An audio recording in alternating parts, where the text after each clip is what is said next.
अहमदनगर जिल्ह्यातील ताजा घडामोडी बघण्यासाठी रोखोक या वृत्तवाहिनीला आजच लाईक करा, सबस्क्राईब करा आणि शेअर करा।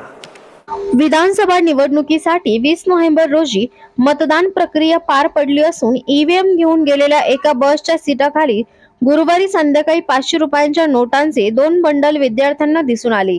विद्यार्थ्यांनी ते नोटांचे बंडल एसटी बसच्या वाहक सविता मनोज अडांगळे यांच्याकडे सुपूर्द केले। प्रशासनाने निवडणूक कामासाठी वापरलेल्या एसटी बसमध्ये मतदानाच्या दुसऱ्या दिवशीच मोठी रक्कम मिळून आल्याने उलटसुलट चर्चेला उधाण आले आहे।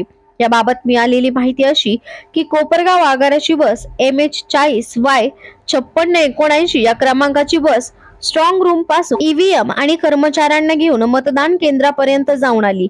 त्यानंतर त्याच बसने गुरुवारी वैजापूर कोपरगाव बस फेऱ्या केल्यानंतर गुरुवारी संध्याकाळी संजीवनी इंग्लिश मीडियम स्कूल येथून विद्यार्थ्यांना घेऊन बस धामोरीच्या दिशेने जात असताना बसच्या शेवटच्या सीटाखाली प्रवास करणाऱ्या विद्यार्थ्यांना 500 रुपयांच्या नोटांचे 2 बंडल मिळून आले। साईराज कदम नावाच्या विद्यार्थ्याने तसेच त्याच्या सहकाऱ्यांनी बसमधील संजीवनी इंग्लिश मीडियम कर्मचारी रोहित होन आणि सचिन भालके यांच्याकडे दिली। त्यांनी ते नोटांचे बंडल महिला वाहक सविता अडांगळे यांच्याकडे दिले।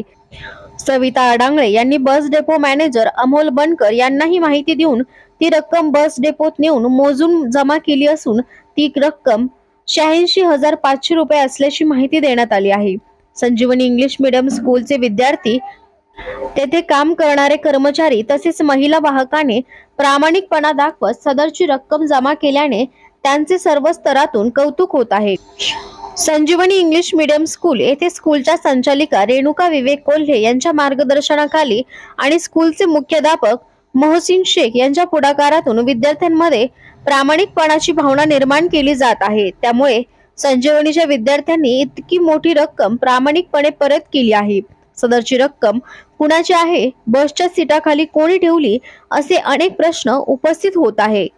मुलं सगळे असे इथे बसलेले होते, मी पुढे होतो, मुलं चेक करीत, तर त्यांना इथं पैसे दिसले आणि थोडे इथं दिसले। अच्छा, त्यांनी माझ्याकडे डायरेक्ट पुढे घेऊन आले। पुढे आल्यानंतर तिथं त्यांनी माझ्याकडे कॅश दिली, मी इथं आलो, इथं चेक केलं सगळं, मला खाली वगैरे पैसे पडेल भेटले, मी सगळे गोळा केले, म्हणजे असे 2-2, 3-3 नोटा पांगलेल्या होत्या, मी सगळे गोळा केले आणि पुढे डायरेक्ट कंडक्टरकडे देऊन टाकली। किती अमाऊंट होती ती काय? आम्ही जेव्हा घेतली तेव्हा आम्ही मोजली नव्हती, मी डायरेक्ट कंडक्टरकडे दिली। इथं आली रात्र मोजली तर 86,500 भरले। आमचं कसं, आमचे संजीवनी इंग्लिश मीडियमचे विद्यार्थी होते, धामोरी पर्यंत राहत्या, तर सांगवी गावातल्या साईराज कदमला ते भेटले, त्यांनी माझ्याकडे पोट आणून दिले।